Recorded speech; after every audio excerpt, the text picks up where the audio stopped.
আসসালামু আলাইকুম viewers, welcome to my channel. আমি কাউসারা নূপুর। এই কোরবানি ঈদের সময় কলিজাগুলোকে কিভাবে পরিষ্কার করে রান্না করে রুটি, পরোটা, নান বা খিচুড়ি ভাতের সঙ্গে পরিবেশন করতে হয় সেটার একেবারে পারফেক্ট এবং সহজ রেসিপি দেখাবো। আর কিছু টিপস আপনাদেরকে বলবো যে কারণে কলিজার তরকারিটা একেবারে কালচে হবে না, তেতো হবে না। আসুন সমস্ত টিপস সহ আমরা রেসিপিটি দেখে আসি। আমি এখানে 500 গ্রাম পরিমাণ কলিজা নিয়েছি, আর কলিজাগুলো কিন্তু আমি একটু বড় বড় পিস করে নিয়েছি। আর এই যে বড় পিস কেন করে নিয়েছি সেটা আপনারা একটু পরেই বুঝতে পারবেন। ফার্স্ট এই কলিজাগুলোকে আমি 3 থেকে 4 বার নর্মাল পানি দিয়ে ধুয়ে নেব, কারণ কলিজার মধ্যে কিন্তু প্রচুর পরিমাণে রক্ত থাকে। 3-4 বার ধুয়ে নেওয়ার পরে এখানে জাস্ট দেখুন যে আমি অল্প একটু পানি দিয়ে দিচ্ছি, আর 1 চা চামচ পরিমাণ ভিনেগার আমি এখানে দিয়ে দিচ্ছি। আপনারা যে কোনো ব্র্যান্ডের ভিনেগার এখানে ব্যবহার করতে পারবেন, তাহলে দেখবেন যে কলিজার মধ্যে যে একটা গন্ধ গন্ধ ভাব থাকে সেই গন্ধ ভাবটা কিন্তু আর থাকবে না, যেটা অনেকেই পছন্দ করেন না। এখন এটাকে আমি 10 মিনিটের জন্য রেখে দেবো।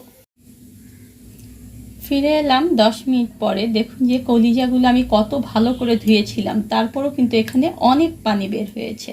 এখন এটাকে আমি আবার 4 থেকে 5 বার ভালো করে পানি চেঞ্জ করে করে ধুয়ে নেব। 6 থেকে 7 বার আমি এগুলোকে ধুয়ে নিয়েছি, আর দেখুন একদম কিন্তু পরিষ্কার পানি বের হয়েছে। এখন চলুন চুলার কাছে চলে যাই। চুলায় একটা হাঁড়িতে পানি গরম উঠিয়ে দিয়ে সেই গরম পানির মধ্যে এখন আমাদের ধুয়ে রাখা যে কলিজাগুলো রয়েছে সেগুলোকে দিয়ে দিচ্ছি। আর এগুলোকে আমি ঠিক ঘড়ি ধরে 7 থেকে 8 মিনিটের বেশি কিন্তু রান্না করব না। এই 7 থেকে 8 মিনিটের মধ্যে এটা একদম হয়ে যাবে। যদি আপনারা ওভার কুক করেন তাহলে কিন্তু কলিজাটা সিদ্ধ হয়ে গেলে আর খেতে ভালো লাগবে না। ফিরে এলাম 7 মিনিট পরে। দেখুন এই যে ফেনা, এই যে ময়লা আলা ফেনাগুলো দেখতে পাচ্ছেন, এই কারণেই কিন্তু কলিজা রান্না করার পরে ম্যাক্সিমাম মানুষেরই কলিজার তরকারিটা তেতো হয় বা কলিজার তরকারিটা একেবারে কালচে দেখা যায়। কিন্তু আমি আজকে যে প্রসেসটা দেখাচ্ছি এতে করে আপনার কলিজার তরকারিটা তেতোও হবে না, আবার কালচেও হবে না। এখন এটাকে আমরা তুলে নেব, আর এটাকে একটু ঠান্ডা করে তারপরে আমি ফিরে আসছি। একটু হালকা ঠান্ডা হওয়ার পরে দেখুন যে একটা করে টুকরো এভাবে নিতে হবে, আর দেখুন এভাবে আস্তে করে টানছি, এর উপরের যে পর্দাটা রয়েছে সেটা উঠে আসছে। এইভাবে করে যদি আপনারা পরিষ্কার করেন তাহলে দেখবেন যে রান্না করার পরে যে কলিজাটা অনেকটা শক্ত হয়, অনেকেরই কমপ্লেইন থাকে, সেটা কিন্তু আর থাকবে না। আর কলিজার মধ্যে মশলাটাও অনেক সুন্দরভাবে ঢুকে যাবে। এই যে ছোট ছোট টুকরোগুলো আমি এখানে করলাম, কিন্তু বড় টুকরো করলে সুবিধা কি দেখুন যে এভাবে করে টানছি আমি, একবারে একটা একটা বড় টুকরা এভাবে করে পরিষ্কার করা সম্ভব হবে। দেখেছেন কত দ্রুত হয়ে গেল আমাদের কাজগুলো। আর ছোট ছোট টুকরো কিন্তু আমার একটা একটা করে পরিষ্কার করতে অনেক সময় লাগছে। ঠিক এইভাবে আমরা সবগুলো আগে পরিষ্কার করে নেব। উপরের পর্দাটা তুলে নেওয়ার পরে এটাকে আমি আবার কিন্তু 2 থেকে 3 বার ধুয়ে নিয়েছি। এতে করে এই যে ময়লাগুলো আমার গরম পানি থেকে বের হয়েছিল সেটা চলে যাবে। এখন দেখুন যে এটা কতটা ফ্রেশ। এখন আপনারা ঠিক কত বড় টুকরো করতে চান সেটা আপনাদের উপরে ডিপেন্ড করবে। তবে কলিজার তরকারিতে কলিজাটা কিন্তু একটু ছোট ছোট হলে এর ভিতরের সব মশলাগুলো সুন্দরভাবে চলে যায়। আমি ঠিক আমার পছন্দ মতো কেটে নিচ্ছি, আপনারা আপনাদের পছন্দ মতো কেটে নেবেন। কলিজাগুলো কেটে নেওয়ার পরে চুলায় একটা প্যান উঠিয়ে দিয়ে সেখানে আমি 1/4 কাপ পরিমাণ সয়াবিন তেল দিয়ে দিলাম। আপনারা এর বদলে কিন্তু সরিষার তেলও ব্যবহার করতে পারবেন। এখন এখানে আমি 1/2 কাপ পরিমাণ পেঁয়াজ কুচি দিয়ে দিচ্ছি, আর 1 চা চামচ পরিমাণ লবণ দিয়ে আমি পেঁয়াজটাকে মাঝারি বর্ণ করে মানে হালকা ব্রাউন করে ভেজে ফিরে আসছি। পেঁয়াজগুলো যখন দেখবেন এরকম হালকা ব্রাউন হয়ে যাবে, খুব বেশি ব্রাউন কিন্তু করছি না, তখন এখানে আমি 1 চা চামচ পরিমাণ রসুন বাটা এবং 1 চা চামচ পরিমাণ আদা বাটা দিয়ে একটু দেখুন যে তেলের উপর এভাবে নেড়ে নিতে হবে। তাহলে এই যে আদা রসুন বাটার যে একটা কাঁচা গন্ধ, এই গন্ধটা কিন্তু থাকবে না। এখন এর মধ্যে আমি একটু পানি দিয়ে দিচ্ছি, কারণ এখানে এখন আমি শুকনো মশলা ব্যবহার করব। আর শুকনো মশলাটা ব্যবহার করলে কিন্তু অনেক সময় পুড়ে যায়, তাই এই রিস্কটা আমরা নিতে চাইব না। এখন এখানে আমি 1/2 চা চামচ পরিমাণ হলুদের গুঁড়ো ব্যবহার করব।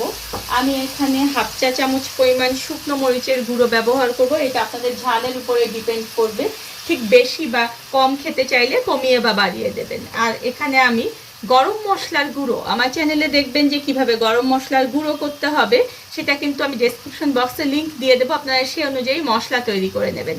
আমি এখানে 1 চা চামচ এবং হাফ চা চামচ মানে 1.5 চা চামচ পরিমাণ গরম মশলার গুঁড়ো দিয়ে দিলাম। আমি হাফ চা চামচ পরিমাণ জিরার গুঁড়া এবং হাফ চা চামচ পরিমাণ ধনিয়ার গুঁড়া এখানে ব্যবহার করলাম। এখন এটাকে আমি নেড়ে চেড়ে 2 মিনিট ধরে একটু মশলাটাকে ভালো করে কষিয়ে নেব। 2 মিনিট ধরে দেখুন যে মশলাটা আমি সুন্দর করে কষিয়ে নিয়েছি, মশলা থেকে একটা সুন্দর স্মেল বের হচ্ছে। এখন আমার কেটে রাখা যে কলিজাগুলো সেগুলো এখন এখানে দিয়ে দেব। আর এখানে আমি হাফ কাপ পরিমাণ পানি দিয়ে দেব, যাতে করে মশলাটা আমার পুড়ে না যায়। আর এটাকে আমি খুব সুন্দর করে কষাবো। তার মধ্যে এখানে আমি কয়েকটা ছোট এলাচ, 3 থেকে 4টা ছোট এলাচ আর 2 টুকরা দেখুন যে দারচিনি দিয়ে দিচ্ছি। আমি একটা রসুন আস্ত কোয়া করে নিয়েছিলাম, সেটা এখানে দিয়ে দিচ্ছি, কারণ কলিজাতে ওটা খেতে কিন্তু অনেক ভালো লাগে। এখন এটাকে নেড়ে চেড়ে আমি একটু কষাবো। কলিজাগুলো দেখুন যে আমি খুব সুন্দর করে কষিয়ে নিয়েছি। আর দেখুন আমার কলিজাটা কিন্তু একদম কালচে ভাব হয়নি, এটা দেখতে পাচ্ছেন। এখন এখানে আমি দিয়ে দেব ফুটন্ত গরম পানি 1 কাপ, যাতে করে কলিজাটা আমার খুব সুন্দরভাবে সিদ্ধ হয়ে যায়। আর আপনারা যদি কেউ বেশি পরিমাণে কলিজা নেন তাহলে অবশ্যই কিন্তু পানির পরিমাণ বেশি দিতে হবে। আর এখানে আমি মোটা করে কাটা পেঁয়াজ দিয়ে দেব হাফ কাপের মতো। এতে করে কলিজার মধ্যে যে একটা পেঁয়াজ পেঁয়াজ ভাব থাকে রেস্টুরেন্টে, সেই লুকটা এবং টেস্টটা হবে। আর কয়েকটা দেখুন যে আস্ত কাঁচামরিচ এখানে দিয়ে দিচ্ছি। এখন এটাকে আমি একটু ভালো মতো নেড়ে চেড়ে ঢেকে রাখবো, যাতে করে এটা সিদ্ধ হয়ে যায়। কলিজাটা দেখুন যে আমার কিন্তু প্রায় সিদ্ধ হয়ে এসেছে, আর পেঁয়াজগুলো কিন্তু একদম নরম হয়ে গিয়েছে। এই অবস্থায় এসে আমি সেই গরম মশলা থেকে আবার হাফ চা চামচ পরিমাণ গরম মশলা দিয়ে দিচ্ছি। এটা কিন্তু ফ্লেভারের জন্য দিচ্ছি। আর 1/4 কাপ পরিমাণ পেঁয়াজ বেরেস্তা এখানে দিয়ে দিচ্ছি। এতে করে দেখবেন যে কলিজার যে একটা গন্ধ থাকে, সেই গন্ধটা থাকবে না, তরকারিটা খেতে অনেক বেশি সুস্বাদু হবে। এখন এটাকে ঢেকে আমি 5 মিনিটের জন্য একেবারে অল্প আঁচে দমে রাখবো।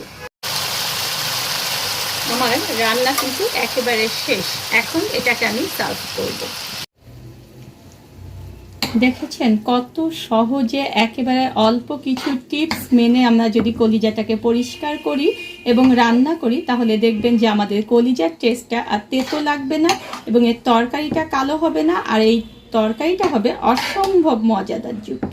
ধন্যবাদ সবাইকে আমার সঙ্গে থাকার জন্য। আর আমার পরবর্তীতে আরও নতুন কোনো ভিডিও পেতে হলে প্লিজ আমার চ্যানেলটা সাবস্ক্রাইব করে পাশেই থাকবে।